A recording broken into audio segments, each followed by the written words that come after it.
एक दिन बर्बाद हुँदा तिम्रो 1 वर्ष जान्छ, 1 वर्ष बर्बाद भयो भने तिम्रो 10 वर्ष जान्छ। त्यो कुरा महसुस गरे हो? एक दिन बर्बाद भयो भने 1 वर्ष जान्छ, तिम्रो लस हुन्छ। 1 वर्ष तिमीले गुमायौ भने 10 वर्ष तिम्रो जीवनमा त्यसले नकारात्मक प्रभाव पार्छ। अब तिमीले त 11-12 वर्ष पढिसक्यौ, 7-8 वर्षदेखि माथि सबै पढिसक्यौ, सिक्यौ के त, जान्यौ के त? फी तिर्ने, बाबाले दुःख गर्ने, आउने, पैसा तिर्ने, छोराछोरी मोबाइल लाउने, मोबाइल चलाउने, झगडा गर्ने भनेको नमान्ने, यही सिक्नको लागि पैसा तिर्या हो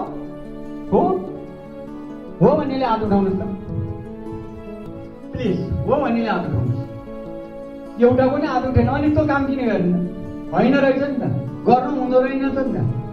नगर्ने कुरो किन गरे? नगर्ने कुरो किन गरे?